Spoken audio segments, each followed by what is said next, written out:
Hola, hoy nos metemos de lleno en los mercados globales. Andan, a toda máquina, ¿no? Tocando máximos históricos. Sí, una efervescencia notable. Y por otro lado, vamos a mirar con lupa la situación acá en Argentina que sigue, bueno, compleja en lo económico y político.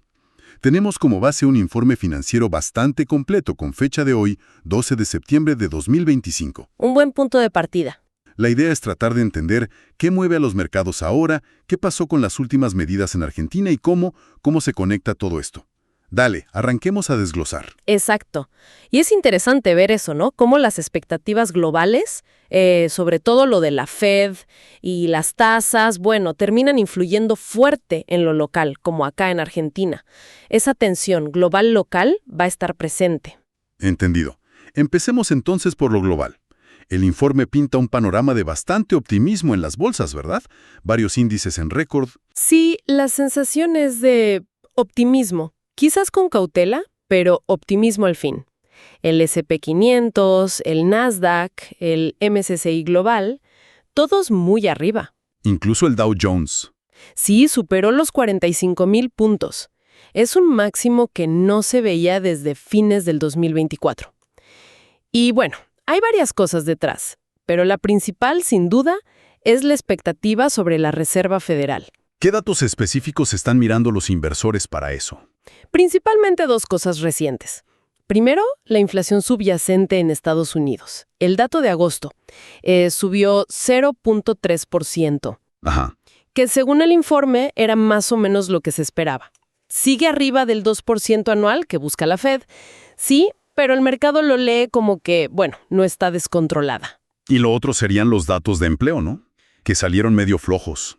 Correcto. Las solicitudes de subsidio por desempleo, las semanales, pegaron un salto. Están en el nivel más alto en casi 4 años. Entonces, la combinación es inflación contenida y mercado laboral enfriándose. Exacto. Y el mercado junta esas dos señales. Y la conclusión es casi unánime. La Fed tiene margen y quizás hasta la necesidad de empezar a bajar las tasas de interés. Y pronto. Mira, la expectativa es bastante fuerte. El informe dice que ya se anticipa un recorte, 1/4 de punto, en cada una de las 3 reuniones que le quedan a la Fed este año. 3 recortes este año. Sí, y algunos analistas ven incluso hasta 5 bajadas seguidas. Hay una tensión tremenda en la reunión de la semana que viene, el 16 y 17 de septiembre. Ahí es donde se pone interesante, ¿viste? Porque esta convicción tan fuerte en la baja de tasas es lo que permite, digamos, pasar por alto otras señales de alerta. Más allá de la Fed, que parece el gran tema, ¿qué otros motores menciona el informe? Imagino que tecnología, inteligencia artificial, sigue empezando. Definitivamente. El sector tecno sigue ahí firme. Fabricantes de chips como SK Hynix, Samsung, TSMC y gigantes asiáticos como Alibaba, todos sumaron bastante. ¿Alguna noticia puntual? Sí, se habla de un preacuerdo entre Microsoft y OpenAI. Valuaría la participación de Microsoft en, más de 100,000 millones de dólares. Una locura de cifra. Tremendo. Y aparte, se esperan anuncios de OpenAI y Nvidia sobre inversiones gigantes en centros de datos en Reino Unido. O sea, el boom de la IA sigue intacto. El informe también dice algo de la amplitud de la subida en Wall Street. ¿Qué significa eso? ¿Por qué importa? Es un buen punto. Quiere decir que la subida no fue solo de unas pocas acciones gigantes de tecnología, como a veces pasa, ¿viste? Ah, claro. Ayer, por ejemplo, el informe destaca que subieron casi 2.300 acciones en la Bolsa de Nueva York y bajaron solo unas 500. Es lo que se dice, subió casi todo. Y eso se interpreta como más sólido. Suele verse como una señal de más fortaleza o convicción en la tendencia general del mercado. Aunque riesgos siempre hay. Bien, tenemos entonces un mercado global arriba, empujado por la Fed, la IA y con bastante participación. ¿Cómo se ve esto en los distintos activos? A ver, detallemos un poco. Índices de bolsa, ya dijimos. Récords en Estados Unidos, el MSCI regional sube más del 20% este año, cerquita de su máximo histórico de 2021. Impresionante. Y el informe remarca algo. Revertir tendencias tan fuertes suele costar mucho. Hay estudios históricos del SP500 que dicen que cuando se superan máximos después de un tiempo, la tendencia alcista tiende a seguir, ¿Y si salimos de las acciones? Criptomonedas, oro. también mostrando fuerza. Bitcoin, por ejemplo, pudo pasar una resistencia técnica en los $11,350 y Ethereum aguantó bien un soporte cerca de los 4,200. Sigue entrando plata a los ETFs. Sí, el informe menciona entradas notables en los ETFs de cripto al contado. Parece que el interés institucional sigue firme ahí. Y el oro, mira vos el oro, cuarta semana seguida de subida. Y, ojo con esto, superó su máximo histórico ajustado por inflación, que era de 1980. De 1980, wow. Pero lo más llamativo, me parece, es el cambio en las proyecciones. VS, por ejemplo, subió su precio objetivo para fines de 2025 a $3,800 la onza. El informe dice que es por fuertes compras globales y la expectativa de que bancos centrales y ETFs sigan acumulando. Estas revisiones tan fuertes sugieren que algo está cambiando en cómo se ve el oro a largo plazo, ¿no? Como reserva, como refugio. Vaya dato. ¿Y qué pasa con el petróleo y los bonos del tesoro? Esos suelen ir por otro carril. Exacto. El petróleo, de hecho, viene bajando. Segundo día de caída. ¿Por qué? Por un pronóstico de la Agencia Internacional de Energía. Dice que va a haber más superávit de oferta el año que viene. Y parece que eso pesa más ahora que las tensiones geopolíticas. Y los bonos del Tesoro de Estados Unidos, bueno, sus precios subieron, o sea, sus rendimientos bajaron, después de los datos de empleo flojos. ¿El de 10 años cómo quedó? Llegó a pasar el 4%, que es un nivel que se mira mucho, pero después retrocedió un poquito, cerró en 4,02%. El informe dice que ese 4% es un soporte clave. La expectativa de baja de tasas de la Fed es lo que manda acá también. Se habla mucho en el informe de la liquidez global, que a pesar de que la Fed reduce su balance, sigue habiendo mucha plata dando vueltas. ¿Cómo es eso? Es fundamental para entender por qué sube todo tanto. Aunque la Fed saca liquidez por un lado, con el QT digamos, hay otras fuerzas que inyectan. Ajá. El informe apunta directo al secretario del Tesoro de Estados Unidos, Brissett. Por un lado, emite mucha deuda de corto plazo, las letras del Tesoro, y eso tiende a aumentar la liquidez en el sistema. ¿Y con esa plata qué hace? Parte la usa para recomprar bonos del Tesoro más largos, como los de 10 años. Eso es inyectar más dinero directo en los mercados. Es como un circuito que, en la práctica, compensa un poco lo que hace la Fed y ayuda a que todo siga lubricado, digamos, e impulsa los precios. Entendido ese punto de la liquidez global. Ahora, ¿cómo juega este escenario o cómo choca quizás con la realidad particular de Argentina?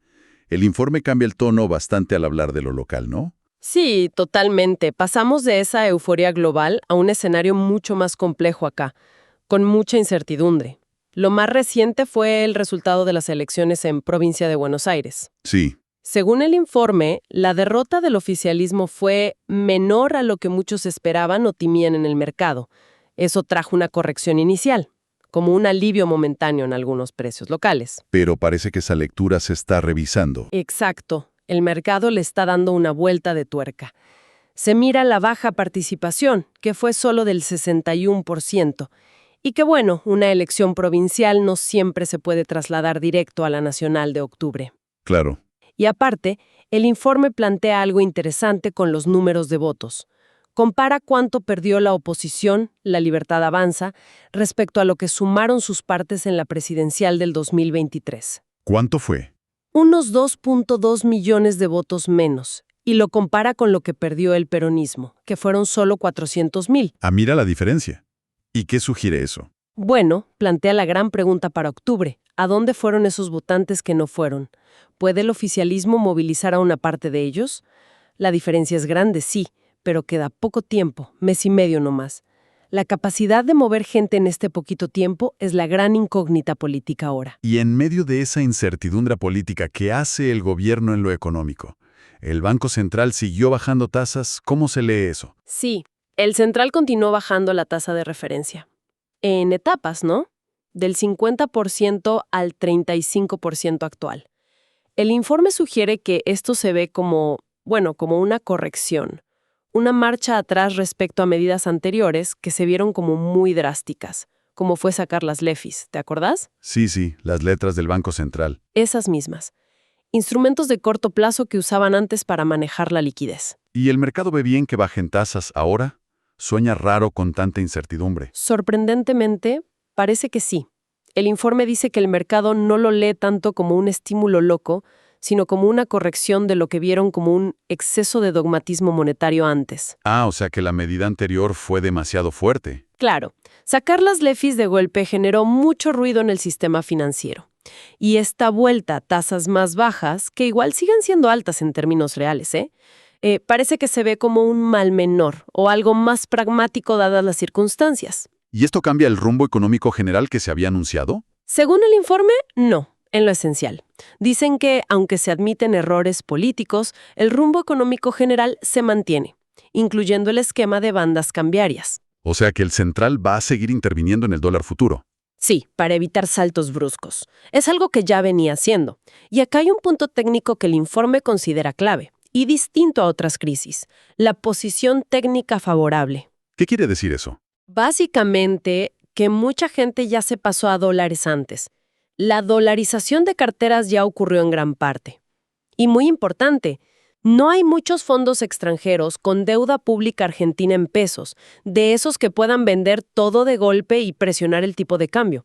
Claro, menos dinero caliente que se pueda ir rápido. Exacto. Ayuda a contener la presión sobre el dólar incluso con la política incierta. Si conectamos con lo global, esta base técnica es un colchón importante para Argentina hoy. Interesante esa diferencia técnica. Entonces, con esta base y la política en veremos, ¿qué escenarios se manejan para los próximos meses? Y las perspectivas dependen mucho de qué pasen las elecciones de octubre. El informe habla del tipo de cambio. Si el resultado electoral lleva una política fiscal más expansiva, más blanda, eso, sumado a la política monetaria actual que es más laxa, probablemente implique un tipo de cambio oficial más alto que el de ahora. Y pensando un poco más allá, ¿cuáles son las preocupaciones o los desafíos? El nivel del riesgo país sigue arriba de 1,000 puntos. Eso preocupa. Se esperaba poder volver a los mercados internacionales de deuda después de enero de 2026. Pero bueno, eso podría demorarse si sigue la incertidumbre. ¿Qué necesitan ver los inversores? El informe lo dice claro: señales de sustentabilidad política y que el Banco Central acumule reservas de forma sostenida. Sin eso, es difícil que vuelvan a prestar. ¿No hay nada positivo en las proyecciones económicas? Sí, hay cosas importantes. El informe proyecta un superávit comercial, el externo, bastante más grande para el año que viene. ¿Por qué? Por más exportaciones del campo, unos 5,000 millones de dólares extra y otros 3,000 millones por energía. Incluso, mira qué paradoja, si la política fiscal se relaja un poco y eso frena importaciones, el superávit externo podría ser todavía mayor. Y acá el informe insiste de nuevo en la diferencia con crisis anteriores. La situación fiscal y externa de partida es muy distinta. ¿En qué sentido? Argumenta que, con el tiempo, el mercado va a terminar digiriendo esta realidad. Un sector externo más fuerte y menos deuda de corto plazo en dólares. Eso podría, eventualmente, bajar el riesgo país y mejorar los precios de los bonos. Además, dice que los vencimientos en dólares de 2025 se pueden manejar y que la plata de los organismos multilaterales está cubierta. Queda claro, la situación argentina tiene su propia dinámica, aunque con algunos soportes que antes no estaban. Para ir cerrando, el informe toca otros temas globales. Geopolítica, algo breve para destacar. Sí, un par de cosas rápidas. Menciona la tensión en Europa. ¿Qué sigue? Maniobras militares de Rusia y Bielorrusia. Generan ruido regional, pero el informe aclara que por ahora a los mercados globales no les afecta directo. ¿Algo más? También habla de China, que sigue tratando de controlar la deflación y el exceso de capacidad industrial. Pero bueno, hay bastante escepticismo sobre si las medidas de Beijing van a funcionar de verdad. ¿Alguna tensión comercial nueva? Se comenta una propuesta de Estados Unidos en el G7. Quieren poner aranceles fuertes, del 50 al 100%, a países como China o India si compran petróleo ruso embargado. Y eso puede pasar. El mismo informe duda. Dice que es raro usar aranceles así entre aliados y que probablemente no lo adopten los otros miembros del G7. Y por último, en divisas. Se nota la fortaleza reciente del euro contra el dólar. La explicación principal es que se espera que el Banco Central Europeo mantenga las tasas altas más tiempo que la Fed. Eso le quita atractivo al dólar por diferencia de tasas y ayuda al euro. Perfecto. Entonces, resumiendo, tenemos un mercado global en máximos, muy pendiente de la Fed y entusiasmado con la IA. Un optimismo bastante enfocado, ¿no? Sí, muy selectivo. Y en paralelo, la situación argentina, mucho más terrenal, con incertidumbre política, pero con algunos colchones técnicos que le dan cierta resistencia.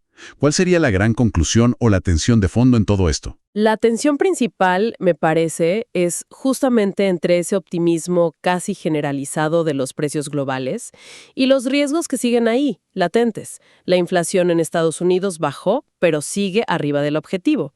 La incertidumbre política en lugares como Argentina es alta. Las tensiones geopolíticas no desaparecieron. Es como que el mercado está apostando fuerte a un escenario muy positivo. Exacto, una apuesta fuerte a un aterrizaje suave global y a que la IA va a compensar todo lo demás. Es una apuesta audaz. Interesante.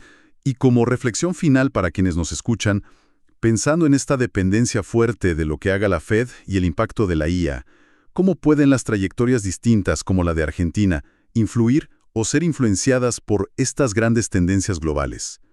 ¿Veremos que la marea global arrastra todo o las realidades locales se impondrán a pesar del contexto? Sin duda, algo para seguir muy de cerca. Muchas gracias por acompañarnos en este análisis detallado. Hasta la próxima. Esto fue todo por hoy en Brújula Bursátil, tu guía en el mundo de las finanzas y las inversiones. Si te gustó este análisis, no olvides suscribirte, dejar tu like y compartirlo.